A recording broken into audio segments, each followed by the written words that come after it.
je suis l'adjointe du patrimoine en charge de l'animation de la bibliothèque de Saint-Christoly de Blaye.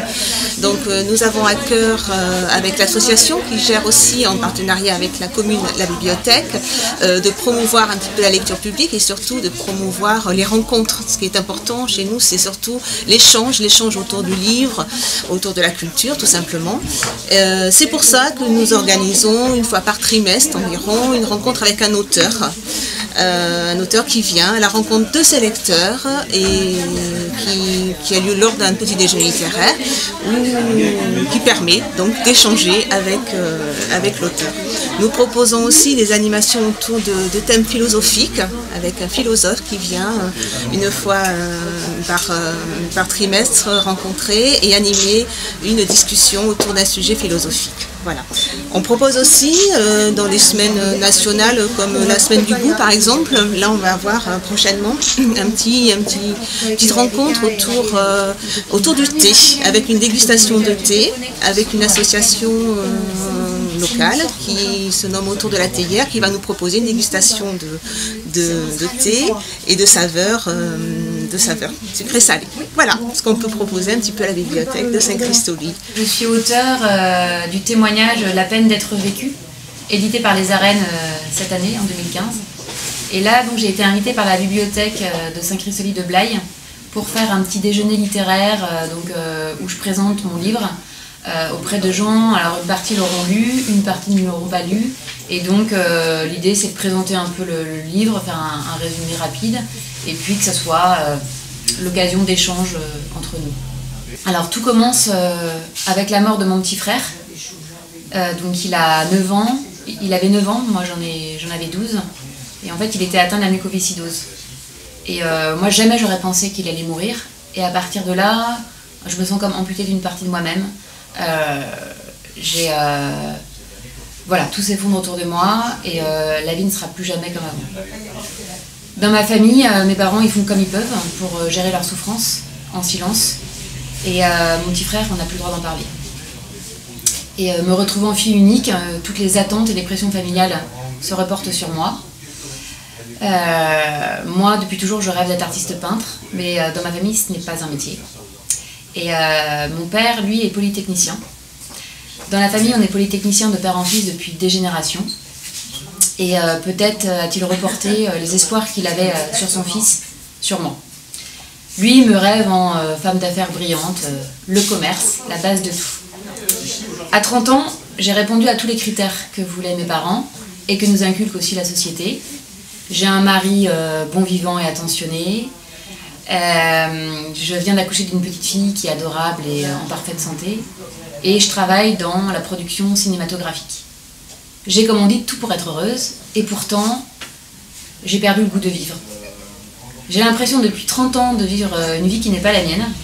Et de passer à côté de la vie pour laquelle je suis faite.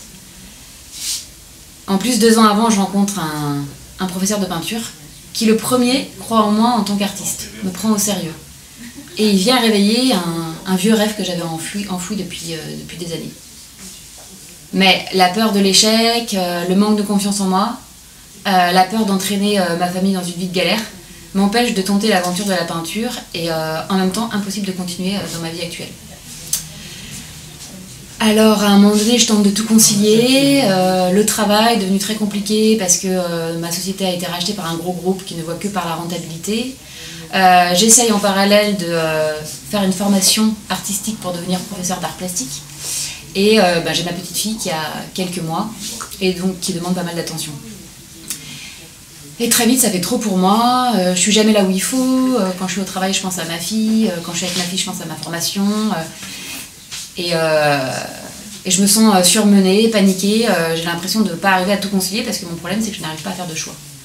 Et tout d'un coup, cette tempête sous un crâne me paralyse brusquement. Je tombe en dépression. Une dépression qui va durer 2 ans. Les allers-retours en maison psychiatrique, les antidépresseurs n'y feront rien. Et un jour, m'étant coupée de tout le monde, me sentant vraiment définitivement inutile, je me jette sous le métro. Je me réveille à l'hôpital, toujours en dépression, avec le corps que j'ai actuellement, c'est-à-dire amputé des 2 jambes et du bras droit. Donc autant dire que c'est l'horreur. Je passe mes journées à hurler et à en vouloir à ceux qui m'ont sauvée. Et puis finalement, je vais mettre 6 mois à retrouver un sens à ma vie. Et même à trouver un sens que j'avais jamais trouvé en fait jusqu'à présent. Et tout ça, c'est grâce à des rencontres humaines fortes. C'est genre de piliers comme ça qu'on rencontre dans la vie et comme des messagers. Et donc voilà. Et alors, qu'est-ce qui s'est passé? Donc du coup, voilà, j'ai remarché en 3 mois contre toute attente. Après, je suis rentrée à la maison et j'ai reconstruit une vie dans laquelle je me suis autorisée tous mes rêves. Donc j'ai repris une vraie relation avec ma fille qui n'attendait que ça. Et puis, en fait, j'ai commencé à entamer une carrière d'artiste peintre professionnelle. Assez rapidement, j'ai exposé en France et à l'étranger, même à New York. Et donc aujourd'hui, finalement, j'ai une vie épanouie, une vie où je me sens en adéquation avec moi-même, une vie de famille, voilà, avec mon compagnon et mes 2 filles. Oui, parce qu'entre-temps, j'ai refait ma vie, j'ai une petite fille qui a actuellement 3 ans. Et puis, voilà, j'ai une carrière professionnelle d'artiste peintre qui s'inscrit dans le temps. Et je fais de belles rencontres humaines qui m'amènent vers toujours de nouveaux projets. En fait, c'est une vie faite de liberté. La liberté, c'est quoi finalement? C'est oser réaliser ses rêves en tenant compte de ses contraintes propres. Pour moi, c'est vraiment un livre sur le sens de sa vie, au-delà de mon histoire particulière. C'est vraiment ça, en fait, c'est de dire que finalement, on peut tous, à un moment donné, décider d'être heureux, quel que soit ce qui nous est arrivé dans la vie. Moi, par exemple, quand je me suis retrouvée sur ce lit d'hôpital, j'avais plus grand-chose. Et en même temps, avec ce pas grand-chose, j'ai réussi à construire la vie d'aujourd'hui. Parce que je me suis concentrée sur ce que je pouvais encore faire et pas sur ce que je ne pouvais plus faire. Après, la deuxième chose, c'est pour moi, chacun a sa place en fait sur cette terre, chacun a des choses à y accomplir. Et ce qui compte vraiment, c'est l'estime et la confiance en soi.